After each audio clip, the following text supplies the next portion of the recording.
When I was little, I didn't know what I wanted to be when I grew up. Okay, well, I wanted to be independent. I asked my mom what she thought I was going to be when I grew up, and she told me, "Oh, you'll grow up to do amazing things. But most Chinese girls come back to their hometown after university, marry a man, settle into a family, and stay at home." She's gotten a lot more progressive since then. I'm Andrea, and this is how Chinese culture affects my life. And, well, I don't know a lot of it. But what I do know is that a lot of historical Chinese culture would have been against who I am, a woman.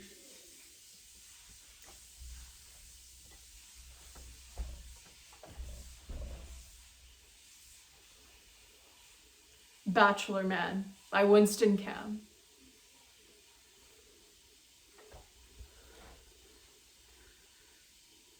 I ran, I walked, I hobbled all the way to the big city.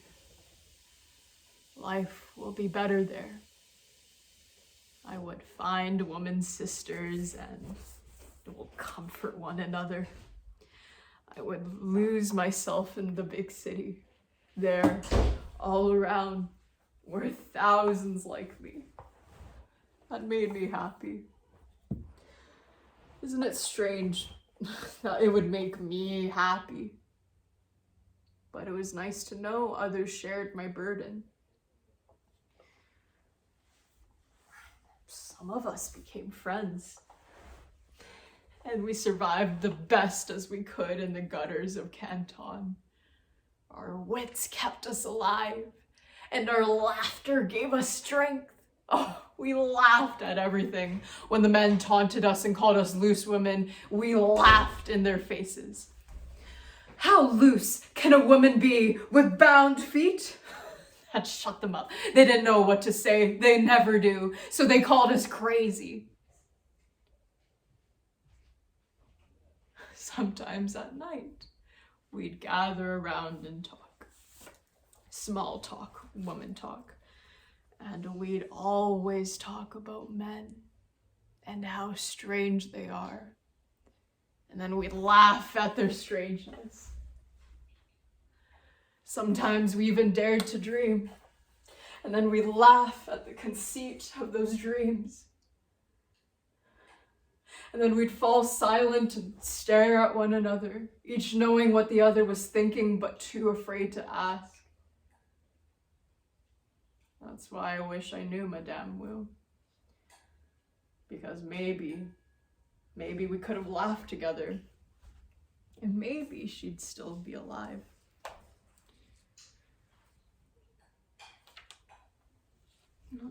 Sometimes even I wonder if it's true. Even as I sweep this floor on the Gold Mountain, I wonder. In the mornings, I wonder. At night, I wonder. Never know for sure because it's so confusing. And it's hard to think because your mind is not made to think because you're a woman. You're born numb, you're kept numb, you're aware, yet you're not aware. You remember and don't remember. Things happen, but you don't know what they are. You can't make head or tail of what's going on. Your mind has shut down. Maybe it never worked, and your thoughts, well, they're all over the place. There's nothing to bring them together because everyone wants a piece of you. You're like a bedpan for all the filth in the world. I'm just babbling. Tell that to Madame Wu. I know about all the lies. It's for your own good. They said, they lied. You'll move up in the world. They said, they lied.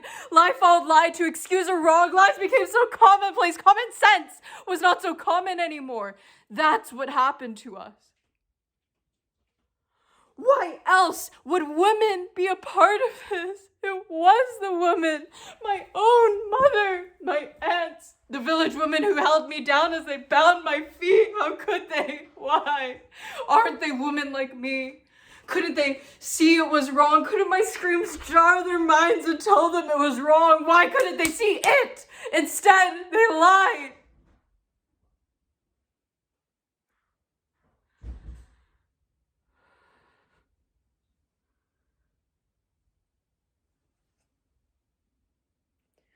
can you say when the victims take part in the crime? I couldn't understand these things myself, so I blamed myself. This was my fault. I was treated this way. I had done something evil. I was paying for a wicked past life. I wanted to die.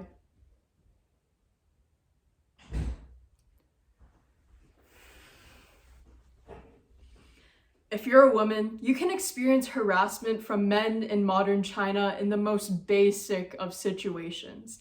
Just like with me, where I've experienced it firsthand in the train station in Guangzhou. The only way I got out of that sticky situation was by buying a ticket to the next train. But that's only because I had the money to afford it. Factory Girls by Leslie T. Chang. The bus stopped. All passengers for Hojie, get up here! The ticket seller was a skinny Cantonese man who yelled everything in a nasal voice. He walked down the aisle, pointing at certain people and ordering them off. He pointed at me. A passenger ahead of me got off the bus and disappeared into the night. I walked to the front of the bus and leaned out from the bottom step. We were on a pitch black highway beside a deserted construction site. There are no taxis here, I said to the ticket seller. I'm not getting off. There are taxis, he yelled in snarling Cantonese. I'm not getting off. He came up behind me and put his hand on my shoulder. Don't touch me! I climbed back up the stairs and ran and sat in a front row seat. None of the other passengers had budged. Okay, everyone, off! The ticket seller walked up and down the aisle, giving 2 yen to each person. I paid 25 yuan to get to Dongguan. I want my money back. He turned around to face me. Of course, he was taller than I was, and he was a man. At that moment, I realized how truly powerless I was. If you paid 100, should I give you 100? He yelled. If I take my pants off, will you give me 100? It didn't make sense and it wasn't funny, but he liked the sound of it and he said it again. If I take my pants off, will you give me 100? Screw you, I said in English. That broke my cardinal rule about living in China. Never play the American card, but sometimes only cursing in English will do. The man looked at me with newfound respect. I pushed past him and walked to the front of the bus and looked for something to throw. I wanted to grab his money belt, but of course he kept that close to him. So I saw a dirty towel on the dashboard and flung it in the driver's face. Then I got off the bus and ran. My heart was pounding. I thought he might come after me, and then I stopped running, and then I realized how stupid I must have looked.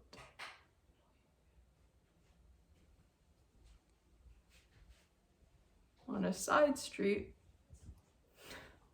I saw a taxi and asked, how much to Dongguan? 80 yuan, $10. I got in. I was so mad, I was shaking. I thought of all the young women who lived here and how every single one of them had been cheated, abused, and yelled at someone just like the skinny Cantonese man who probably woke up already angry at the world. There was no recourse but tears and fury at your own impotence. In a confrontation, everything boiled down instantly to brute force, and a woman would always lose. I had money. And with money, I could buy my way to comfort and safety. They didn't have that. even though I might be a bit lost with my own Chinese heritage, does not mean I can't at least try to learn and embrace it. I'd like to dedicate this poem to my grandma, my popo, who's instilled the Chinese culture in me since day one.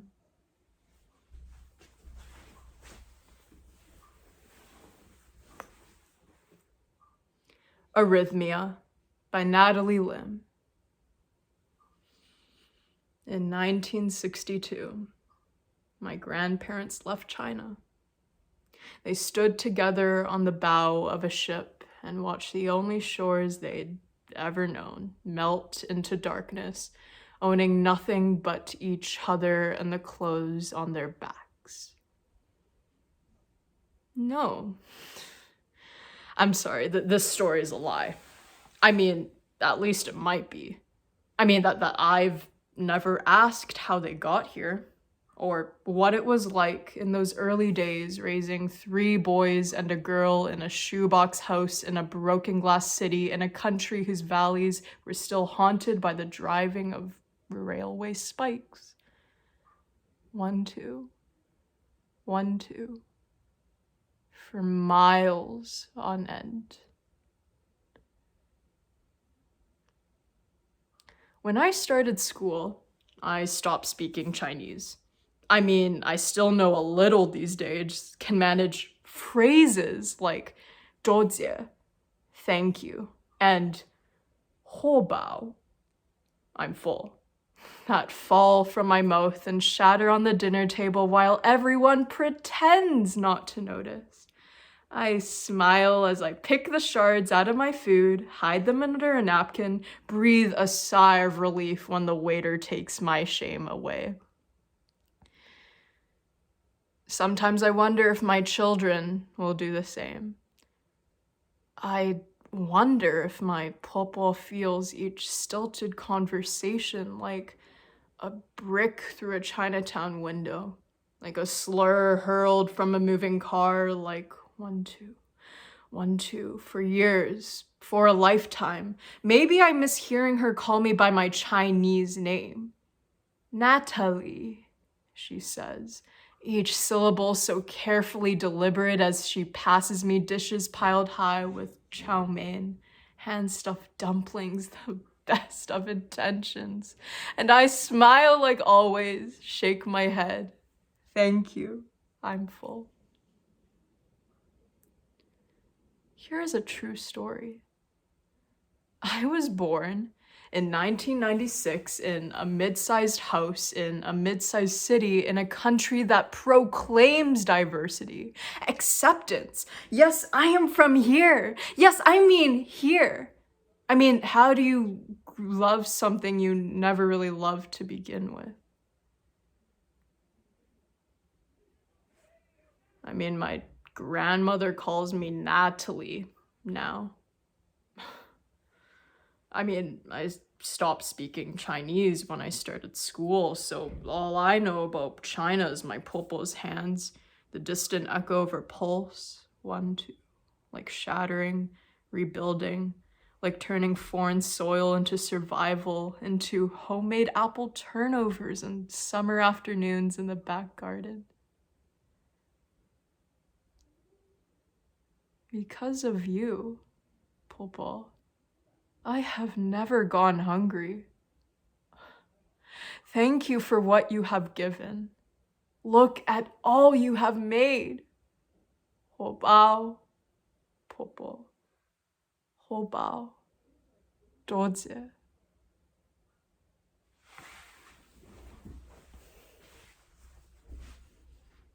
My own connection to my Chinese can be maddening, confusing, but I am learning every day more and more to accept who I am, and that's the beauty of it.